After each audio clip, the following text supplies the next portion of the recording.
Hello guys, ಎಲ್ಲರಿಗೂ ನಮಸ್ಕಾರ. ಜೈ ಶ್ರೀರಾಮ್. ಇದು ನನ್ನ ಮೋಟೋಲಾಗ್ನ 2ನೇ ವಿಡಿಯೋ ಗೈಸ್. ಪ್ಲೀಸ್ ಶೇರ್ ಮಾಡಿ, ಲೈಕ್ ಮಾಡಿ ಅಂತ ಬಯಸ್ತಾ ಇದ್ದೀನಿ. ಇವತ್ತು ನಾನು ಕೋಟಿಲಿಂಗೇಶ್ವರ ಸ್ವಾಮಿ ದೇವಸ್ಥಾನಕ್ಕೆ ಹೋಗಬೇಕಾಯಿತು. ತುಂಬ ದಿನಗಳಿಂದ ಅನ್ಕೊತಿದ್ದು ಹೋಗ್ಬೇಕಂತ, ಅದಕ್ಕೆ ಹೋಗಬೇಕಾಯಿತು. ಸರಿ ಅಂತೇಳ್ಬಿಟ್ಟು ನಮ್ಮ ಫ್ರೆಂಡ್ಸಿಗೆ ಫೋನ್ ಮಾಡಿದೆ, ಹೋಗ್ಬಿಟ್ಟು ಬರೋಣ ದೇವಸ್ಥಾನಕ್ಕಂತ. ಅವ್ರು ಬರೋ ಪರಿಸ್ಥಿತಿಯಲ್ಲಿ ಇದ್ದಿಲ್ಲ. ಸರಿ ಅಂತೇಳ್ಬಿಟ್ಟು ನಾನು ಒಬ್ಬನೇ ಪ್ಲ್ಯಾನ್ ಮಾಡಿದೆ, ಹೋಗ್ಬಿಟ್ಟು ಬರೋಣ ಅಂತೇಳ್ಬಿಟ್ಟು. ಸರಿ, ಕೋಲಾರ ಬಿಟ್ಟಿದ ತಕ್ಷಣ ನಾನು ಬಂಗಾರಪೇಟೆ ರೀಚ್ ಆದ ಗೈಸ್. ರೀಚ್ ಆಗಿದ್ದೆ, ಅಲ್ಲಿ ಸ್ವಲ್ಪ ಕೆಲಸ ಇತ್ತು, ಅದೆಲ್ಲ ಮುಗಿಸ್ಕೊಂಡು ಹೋಗೋ ದಾರಿಯಲ್ಲಿ ನಮ್ಮ ಫ್ರೆಂಡ್ಸ್ ಇದ್ದರು. ಅವ್ನು ಕೂಡ ಮಾತಾಡಿಸ್ಕೊಂಡು ನಾನು ಅಲ್ಲಿಂದ ಜಾಗ ಬಿಟ್ಟೆ ಗೈಸ್. ಮತ್ತು ನಾನು ಬೆಮ್ಮಲ್ ಮಾರ್ಕೆಟ್ ರೀಚ್ ಆದೆ ಗೈಸ್. ಅಲ್ಲಿ ರೀಚ್ ಆಗಿದ್ದೆ, ತುಂಬ ರಶ್ ಇತ್ತು, ಮತ್ತು ಮಾರ್ಕೆಟೆಲ್ಲ ಫುಲ್ಲಾಗಿದ್ದರು. ಇಲ್ಲಿ ಕಡಿಮೆ ರೇಟಲ್ಲಿ ಎಲ್ಲ ಬಟ್ಟೆಗಳು, ಶೂಸ್ ಆಗಲಿ ಎಲ್ಲರಿಗೂ ಸಿಗುತ್ತೆ ಅಂತ ಹೇಳಿದ್ರು. ಕಡಿಮೆ ರೇಟಲ್ಲಿ ವಾಲ್ಸ್ ಆಗಲಿ, ಮ್ಯಾಟ್ಸ್ ಆಗಲಿ ಎಲ್ಲ ಸಿಗುತ್ತೆ, ಅದು ಮಂತ್ ಎಂಡಲ್ಲಿ ಮಾತ್ರ ಅಂದರು. ಸರಿ ಅಂತೇಳ್ಬಿಟ್ಟು ಮುಂದಿನ ತಿಂಗಳು ಬರೋಣ ಅಂತೇಳ್ಬಿಟ್ಟು ನಾನು ಅಲ್ಲಿಂದ ಜಾಗ ಬಿಟ್ಟೆ ಗೈಸ್. ಅಲ್ಲಿಂದ ಜಾಗ ಬಿಟ್ಟಿದ ತಕ್ಷಣ ನನ್ನ ದೇವಸ್ಥಾನಕ್ಕೆ ರೀಚ್ ಆಯಿತೆ ಗೈಸ್.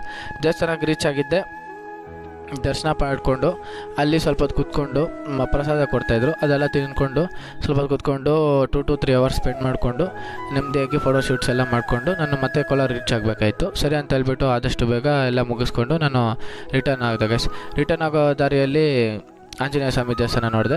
ಅಲ್ಲೋಗ್ಬಿಟ್ಟು ಅಲ್ಲೂ ಕೂಡ ದರ್ಶನ ಪಡ್ಕೊಂಡು ಮತ್ತೆ ನಾನು ರಿಟರ್ನ್ ಕೋಲಾರ ರೀಚ್ ಆದೆ ಗೈಸ್. ಇಷ್ಟೆಲ್ಲ ನೋಡಿದ್ದಕ್ಕೆ ನಿಮಗೆಲ್ಲ ಧನ್ಯವಾದಗಳು. ಹೀಗೆ ಸಪೋರ್ಟ್ ಮಾಡಿ. ಮುಂದಿನ ವೀಡಿಯೋಲಿ ಮತ್ತೆ ನಿಮ್ಗೆ ಸಿಗ್ತೀನಿ. ಅಲ್ಲಿವರೆಗೂ see you, tata, bye bye guys. Take care.